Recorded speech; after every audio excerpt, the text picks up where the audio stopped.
Pengine suala la Ukristo, nadhani pamoja na kwamba yapo madhehebu mbalimbali Kigoma, nadhani Ukristo kwa Kigoma unaweza ukawa uko juu kidogo, labda idadi ya Wakristo kwanza, na Ukristo ukilinganisha pengine na Tabora, labda ilikuwa baraka kwako kwa namna fulani pamoja na uinjilishaji. Siwezi kusema kwa haraka hivi. Ndio. Lakini kwanza Kigoma ilipokea Ukristo kwa kuchelewa sana, pamoja na kwamba wamisionari wa Afrika katika malengo waliokuwa nayo tangu mwanzo ilikuwa ni kuleta imani au kupandikiza msalaba wa Yesu Kristo katika nchi za maziwa makuu, na Kigoma ikiwepo. Maziwa makuu yaliyokuwa yanalengwa ilikuwa ni ziwa Victoria, ilikuwa ni ziwa Tanganyika na ziwa Kivu. Hiyo ndio ilikuwa inaitwa maeneo ya maziwa makuu. Pamoja na kwamba mosi kabisa katika taarifa zinazokuwepo ilikuwa ni kupeleka kituo chao, ilikuwa kiwe Ujiji katika mwambao wa ziwa Tanganyika. Alafu kituo kingine kilikuwa kiwe Rubaga Uganda.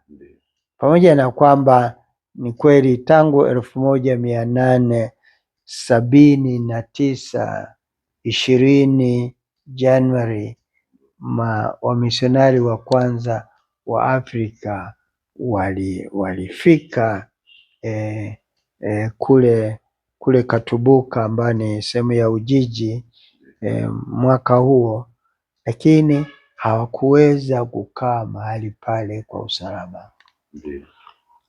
Kati ya mambo ambayo walikuwa nayo wamisionari licha ya kupandikiza Injili katika maeneo hayo ilikuwa ni pamoja na kukomesha utumwa, na Ujiji ilikuwa ni miongoni mwa masoko makubwa kabisa ambayo yalikuwa yanapokea watumwa, na Waarabu walijenga ngome kule tangu 1940. Waarabu walikuwa wanaishi kule na biashara ya utumwa ilikuja kushika kasi. Wamisionari walipofika pale walipokelewa kidogo, lakini kwa mashaka, na kukawa na njama ya kutaka hata kuwamaliza. Walikaa miezi 6 tu, ikabidi waondoke, wakaelekea upande wa Rumonge ambayo iko kusini mwa Burundi, ndiko wakatafuta hifadhi, lakini huko zile njama hazikukoma. Baadaye waliuawa, isipokuwa mmoja wao ndiye alifaulu kutoroka akaenda eneo linaloitwa Kibanga katika ng'ambo ya pili ya ziwa Tanganyika upande wa Kongo. Kifupi ni kwamba wamisionari wamekuja kuanza uinjilishaji kabisa wa kina na kuanza kujenga vituo vya uinjilishaji, misioni na nini mwaka 1914.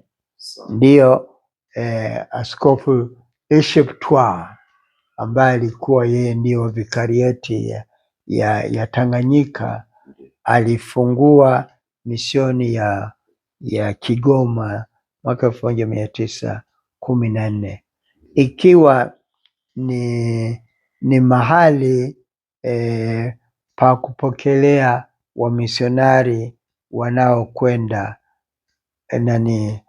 Kongo ya Mashariki au wanaokwenda Karema ambako ndiko makao makuu yalikuwa, au wanaokwenda Burundi. Kwa hiyo wakajenga nyumba ambayo ilikuwa ni inahifadhi hao wamisionari walikuwa nakwenda sehemu mbalimbali, lakini sio kuinjilisha Kigoma. Kwa hiyo mwaka huo wa 1914 na askofu huyo Bishop Twaa ndiye akajenga misioni hiyo. Misioni nyingine ilikuja kujengwa na askofu mwingine aliyejulikana kama Askofu Joseph Marie Biro. Ndiye yeye alichukua madaraka akafungua misioni ya Mlela mwaka 1926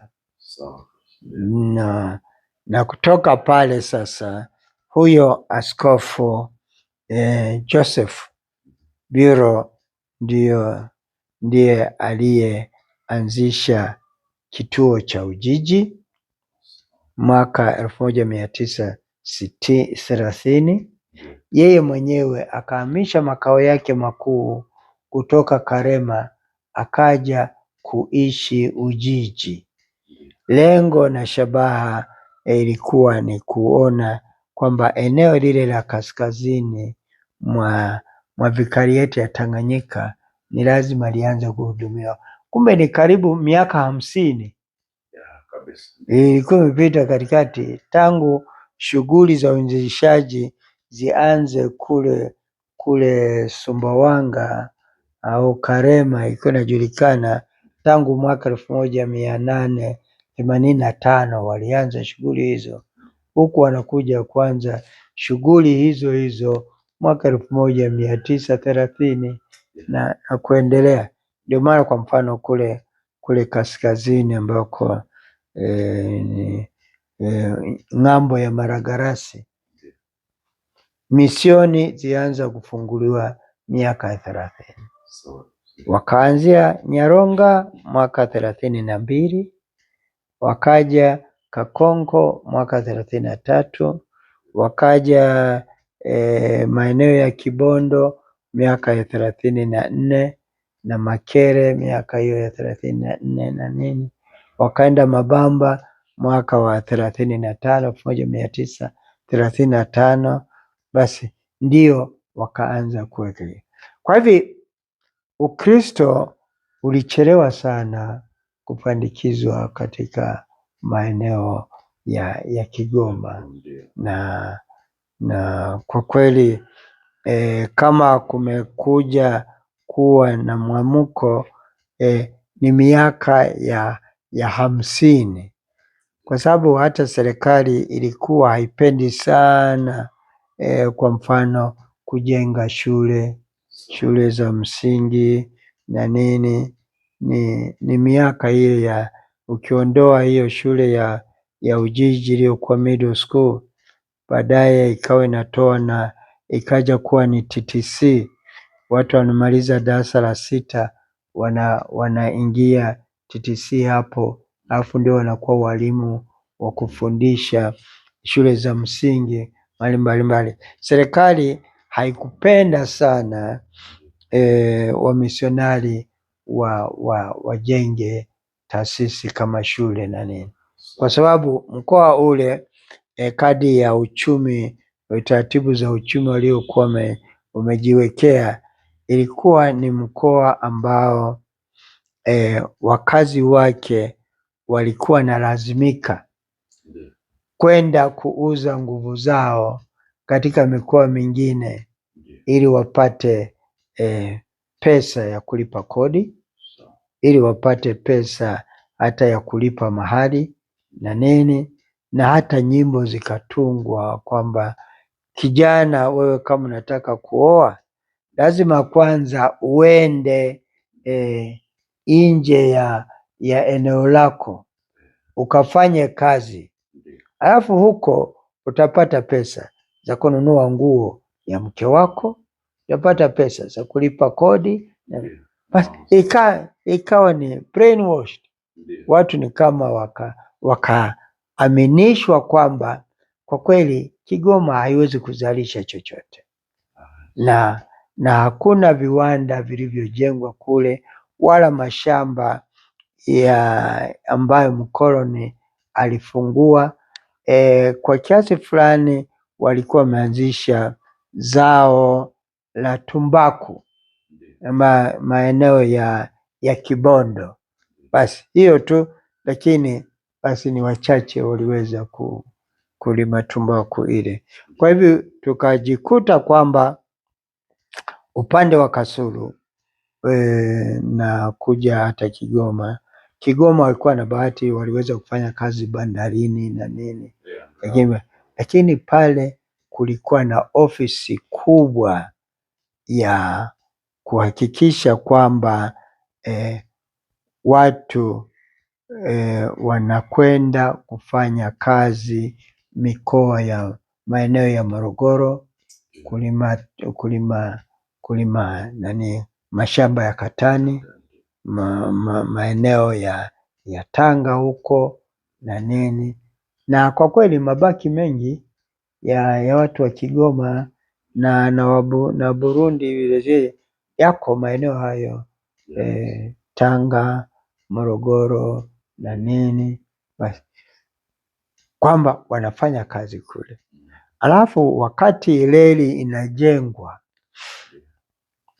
watu walikuwa napelekwa vibarua kujenga reli. Mizigo yote inabebwa kichwani, mataruma na nini, watu najenga. Walikuwa wanapewa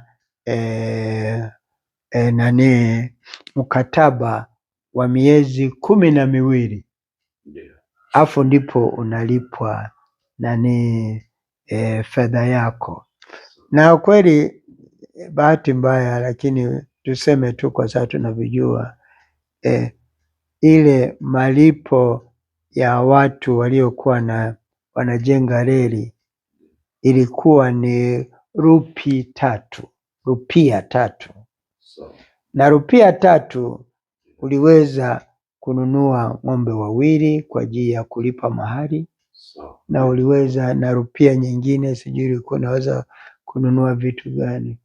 Basi kwa hivi unafanya miezi 12, unarudi nyumbani, unatumia kile ulichokipata, afu lazima urudi tena, kwa sababu hakuna namna nyingine ya kupata mapato isipokuwa upande wa kaskazini, ng'ambo ya Maragarasi, wilaya sasa za Kibondo, Kakonko na nini, wale walikwenda kaskazini, ama Geita kwenye migodi ya kuchimba, na Geita huko walikuwa nalima pamba kwa wingi kabisa, au nakwenda Bukoba, na kama ikibidi unavuka kabisa kwenda Uganda, kwenye kilimo cha kahawa na migomba, lakini zaidi kwenye kilimo cha miwa. Mashamba makubwa sana Wahindi walifungua kule Uganda ya miwa ya kutengeneza sukari nani. Basi watu walikuwa kulikuwa na maroli yanabeba watu watu bila kuchoka, inapeleka watu. Kwa hivi ikawa watu wakajenga fikra kwamba usipokwenda kuuza nguvu zako huko kwenye mashamba ya miwa, mashamba ya kahawa, mashamba ya pamba, ukaenda mgodini Geita na nini, huwezi kupata kuwa na mali na nini. Moja kazi kubwa ilikuwa ni hata tulipoingia jimboni kama askofu, ilikuwa ni kujaribu kuua fikra kwamba ni lazima uende nje uweze kupata chochote, ilikuwa ni kampeni kubwa. Sasa ndoa zilizokuwa zinafungwa zilikuwa zinavunjika mara moja. Mwanaume anafunga ndoa, alafu anakaa mwezi miwili, mwezi mmoja na mke wake, alafu anaondoka, anarudi kwenda kufanya kazi nchi za nje, ilikuwa inaitwa Manamba. Unakwenda Manamba na Manamba manake my number. Kwa sababu kila mfanyakazi awe ni waleli au awe ni wa mashamba na hasa huko ya Mkonge na nini, alikuwa na namba yake ambayo alikuwa anaikariri. My number, namba yangu ni 1 2 3 4 15. My number naitwa 16. My number, basi nakwenda mstari. Hata wajui hawakuweza hata kujifunza kusoma na kuandika. Ilikuwa ni hali mbaya. Kwa hivi tumejikuta bado hata baada ya uhuru na hasa baadaye ikaja vijiji vya ujamaa na nini, watu walikuwa ni stable, hawakuweza kutulizana, na hivi familia nyingine ziligawanyika, na hasa wakati wa vijiji vya ujamaa, basi wengi wakaja Urambo, wakaja Kaliua upande huu, wale wengine upande wa kaskazini wakaenda Geita na nini, na sehemu za Bukoba huko wakafanya makazi huko. Kukawa na mtawanyiko, kila zama imekuwa na matatizo yake.